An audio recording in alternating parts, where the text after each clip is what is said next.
अब आते हैं आज की कहानी के ऊपर। कई बार, अक्सर बल्कि बहुत बार ऐसा होता है जब हम लोग सुनते हैं, हमारे क्राइम तक फैमिली मेंबर बहुत सारे यूएस में रहते हैं, अमेरिका में जब तब शूट आउट की बहुत सी खबरें आती हैं, कभी स्कूल में, कभी कॉलेज में, कभी किसी कंपाउंड में, कभी मॉल में, शॉप में, और कई बार तो सड़क पर।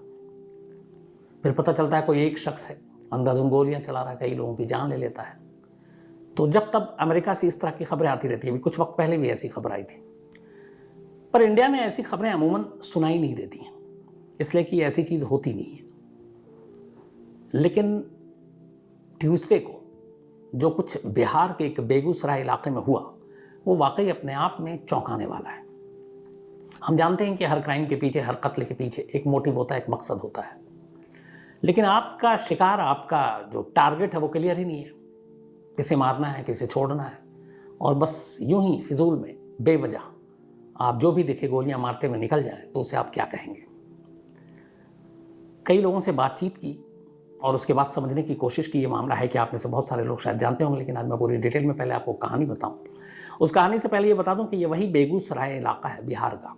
बिहार की राजधानी पटना से करीब 97-8 किलोमीटर दूर है ये बेगूसराय। यहाँ पे एक रिफाइनरी टाउनशिप है, और ये बेगूसराय खासतौर पर इसलिए भी थोड़ा मशहूर या बदनाम है कि उसके पास में एक मुकामा है, और यहाँ जाने का मुझे कई बार मौका मिला। उसकी वजह यह है कि बहुत सारे जो बाहुबली हैं, क्रिमिनल हैं, वो इस इलाके में रहे, सूरज भान हो या फिर अनंत सिंह। तो पहली बार जब गया था तब इसी अनंत सिंह की वजह से गया था, और अनंत सिंह उसी इलाके में, शायद मैंने एक बार जिक्र भी किया है। तो अनंत सिंह मुकामा में रहता, और कहते हैं कि मतलब बहुत ही क्रूर टाइप का क्रिमिनल। हालांकि फिर पॉलिटिक्स में, फिर एमएलए बना। एक ज़माने में अनंत सिंह जिस घर में रहा करता था, वो एक छावनी में तब्दील थी घर। उसके सारे बॉडीगार्ड्स अलग अलग कमरों में किराएदार के तौर पर रहते थे। एक बार एनकाउंटर हुआ था जिसमें 5-6 लोग मारे गए थे, 47 मिला था, अभी उसमें सज़ा भी हुई है। और किस तरीके से एक क्रिमिनल जिसको मोबाइल ऑपरेट करना नहीं आता था कि उठाने के लिए कौन सा बटन दबाना है, काटने के लिए कौन सा दबाना है, और वो एक बाहुबली वहाँ का। फिर बदनसीबी ये कि पॉलिटिशियन भी बन गया, एमएलए भी बन गया, विधायक बन गया, विधानसभा तक पहुँच हो गई। तो जिन्हें जेल में होना चाहिए था, वो जहाँ कानून बनता है, उस विधानसभा और लोकसभा में हमारे यहाँ से बहुत सारे लोग बैठे हुए हैं। और ये सचमुच बहुत अफसोस की बात होती है, क्योंकि हम ऐसे लोगों को चुनते हैं, इसके लिए जिम्मेदार हम सभी हैं जो वोट डालते हैं। तो लेकिन ये सच है। तो खैर, कहानी यूँ है कि मंगलवार की शाम 5 बजे का वक्त था। पटना से करीब 97 किलोमीटर दूर बेगूसराय इलाके में एक नेशनल हाईवे नंबर 28, शाम के 5 बजे थे। एक काले रंग की बाइक पर 2 लोग सवार थे। अब बाइक की रफ्तार काफ़ी तेज़ थी। अब ये शाम के 5 बजे ये समस्तीपुर की तरफ से बेगूसराय में एंटर होते हैं। काले रंग की तेज़ रफ्तार बाइक, दोनों बैठे हुए हैं। एक ने हेलमेट से अपना चेहरा छुपा रखा है, एक ने गमछे से अपना मुंह छुपा रखा है, और हाईवे पे ही गुजर रहे हैं। जब ये हाईवे पे गुजर रहे होते हैं, तभी जो पहला इलाका पड़ता है वो है नेशनल हाईवे के आगे बछवाड़ा, एक पुलिस स्टेशन है वहाँ का। तो ये बछवाड़ा पुलिस स्टेशन के अंडर में आता है, और वहाँ से ये बाइक गुजर रही होती है। तो जब बछवाड़ा पुलिस स्टेशन से ये गुजरते हैं, तो अचानक वहाँ पे एक इलाका है, छोटा सा गांव है गोधना, वहाँ पे कुछ लोग गुजर रहे थे। अचानक बाइक वाला अपनी बाइक की रफ्तार को कम करता है, और उनमें से एक पिस्टल निकालता है, और बिना किसी, वो सामने जो लोग गुजर रहे हैं उनकी तरफ तानता है, ट्रिगर दबा देता है। 2 लोगों को गोली लगती है, दोनों ज़मीन पर गिर जाते हैं। अब जैसे ही वो गिरे, कुछ और लोगों की नज़र पड़ी, जब तक वो बाइक की तरफ झपटे, बाइक सवार तेज़ी से वहाँ निकल जाता है। अब ये बाइक 2 लोगों को गोली मारने के बाद 10 मिनट तक लगातार तेज़ रफ्तार में आगे बढ़ रहा है।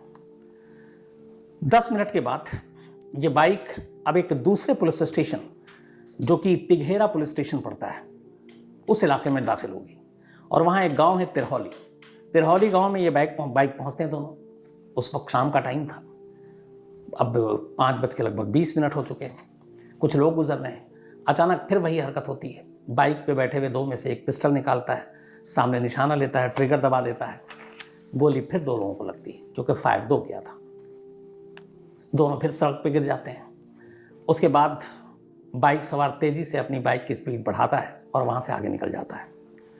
तो अब तक 2 पुलिस स्टेशन के एरिया में, 2 इलाके में, 2 जगह पे बाइक रुकी है और 4 लोगों को गोली मारी गई है।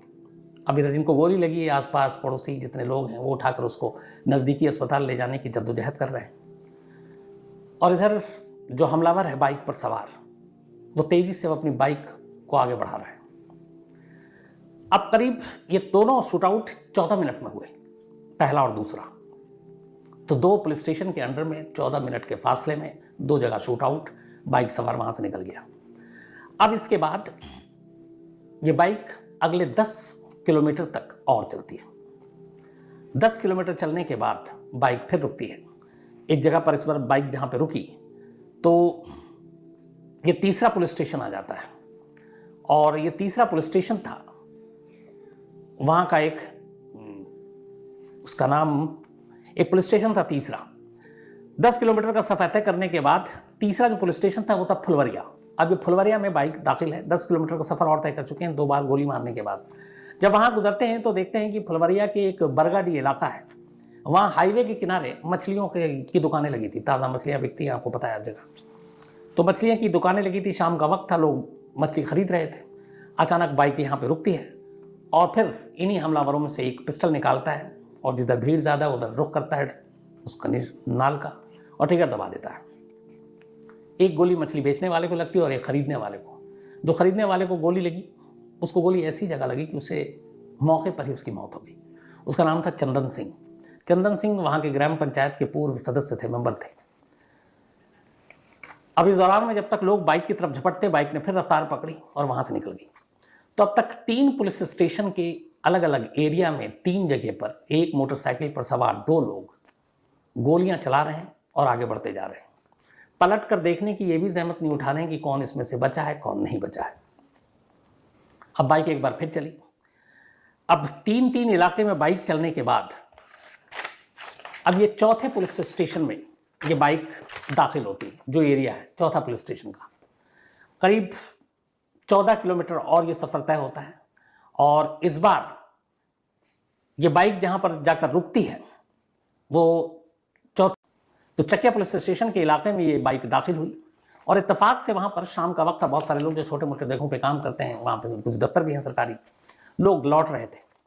अचानक बाइक सवार को दिखती है कि बहुत सारी भीड़ है, वो फिर से पिस्टल निकालता है, भीड़ की तरफ मुंह करता है, ट्रिगर दबा देता है। ये चौथी बार था, लेकिन चौथी बार में पहली बार एक चीज़ हुई, वो ये हुई कि इस बार उसने 1-2 नहीं बल्कि टोटल 4 फायर किए, 4 गोलियां मारी, और वो 4 गोली 4 लोगों को लगी। तो पहली बार में 2 लोगों को गोली मारी, आगे बढ़ता है 4 किलोमीटर। दूसरी बार में फिर 2 लोगों को गोली मारती है, 10 किलोमीटर फिर आगे जाता है। तीसरी बार में फिर वो गोली मारता है 2 लोगों को, उनमें से एक की मौत हो जाती है, चंदन सिंह। अब तक 5 घायल, 1 की मौत। और चौथी बार जब वो अपनी बाइक रोकता है तो 4 फायर करता है और 4 लोग घायल होते हैं। और ये सब कुछ 40 मिनट में 28 किलोमीटर के रेंज में 4 अलग अलग पुलिस स्टेशन के एरिया में हुआ। चौथी जगह इंसिडेंट करने के बाद यहाँ भीड़ ज़्यादा थी, लोग बहुत दूर तक बाइक के पीछे भागते हैं, लेकिन वो 80-90 की स्पीड में वहाँ से निकल जाता। और उसके बाद इस बार बाइक का जो रुख है वो बेगूसराय से पटना की तरफ है। बाइक सवार चला गया, पीछे छोड़ गया कुल 10 लोग, जिनमें से 9 घायल, 1 की मौत हो चुकी। अब हर तरफ कोहराम मच गया, शाम हुई, पुलिस की भी नींद टूटी। अब पुलिस को लगा कि ये क्या मामला है। जब धीरे धीरे खबर आई, एक से दूसरे पुलिस स्टेशन, दूसरे से तीसरे, तीसरे से चौथे, कुछ लोग चश्मदीद भी थे, लोगों को गुस्सा भी आया, और इसके बाद पुलिस के खिलाफ नारेबाजी हुई। अब पुलिस, सीनियर पुलिस आला अफसरों के हाथ पैर फूले कि ये क्या मतलब है, क्योंकि ऐसी चीज़ें लगातार शूट आउट हो सकता है, कोई टेररिस्ट हरकत हो। आला पुलिस अफसर पहुँचते। अब यहाँ सबसे बड़ी बात यह थी कि उसके बाद नाकेबंदी, सारी चीज़ें हो गई, जाल बिछाया गया पकड़ने के, लेकिन पंछी तो तब तक उड़ चुका था। करीब 40 मिनट तक 28 किलोमीटर के दायरे में बेखौफ सरेराह बीच सड़क पर बाइक पर सवार होकर गोलियां चलाता हुआ, 10 लोगों को घायल करता हुआ, 1 की जान लेता हुआ दोनों हमलावर भाग गए। इसके बाद पुलिस ने तमाम बैरिकेड्स लगाए, तो कोई फायदा नहीं, वो तो निकल गए हाथ से। अब पीछे सवाल ये था कि ये कौन था, इसका मकसद क्या था, क्योंकि जिस तरीके से इसने इन 28 किलोमीटर के सफ़र में लोगों को निशाना बनाया, उसमें कहीं भी ये नहीं था कि कोई इसका खास टारगेट है जिसको रुके, पहचाने, फिर गोली मारे और चला जाए। अब 4 अलग अलग पुलिस स्टेशन का एरिया, 4 अलग अलग इलाके, 4 अलग अलग इलाकों में एक साथ 4 दुश्मन तो उसका खड़ा हो नहीं सकता है। तो फिर ये कौन था, किस मकसद से लोगों को गोली मार रहा था, या फिर बिना मकसद के लोगों को गोली मार रहा था? अगर बिना मकसद के मार रहा था तो फिर वो मकसद क्या था? क्या ये साइकोपैथ किलर था? यहाँ तमाम था मैं इसलिए कर रहा हूँ क्योंकि अभी तक बिहार पुलिस को यही पता नहीं कि इन दोनों की आइडेंटिटी क्या है, दोनों हैं कौन, क्यों ये सड़क पर ये खूनी सफ़र पे निकले थे, क्यों लोगों को गोलियां मार रहे थे। और चौंकाने वाली बात यह है कि 4-4 पुलिस स्टेशन से निकलने के बाद अगर पहला इंसिडेंट हुआ होता और उसके बाद बाइक किधर गई है चश्मदीद बता रहे हैं, पुलिस एक्टिव होती तो अगले नाके पे खबर की जा सकती थी, अगले पुलिस स्टेशन को बताया जा सकता था, अगला वाला अगले को बताता, वो अगला अगले को बताता। लेकिन यहाँ पे 40 मिनट तक एक तरह से बिहार और भागलपुर जो बेगूसराय की पुलिस है वो सोई रही। अगर ये जागे रहते तो आगे किसी न किसी नाके पर उनको पकड़ा जा सकता था। लेकिन जब वो निकल गए अपना काम करके, तब पुलिस हरकत में आई, उन्होंने घेरेबंदी की, लेकिन कोई फ़ायदा नहीं। इस इंसिडेंट ने, अब उनका मोटिव क्या पता नहीं, लेकिन बिहार में पॉलिटिक्स शुरू हो गई है, नेता लोग अपने अपने ज्ञान दे रहे हैं, लेकिन ये बताने वाला कोई नहीं है कि उस बाइक पे वो दोनों सवार थे वो कौन थे।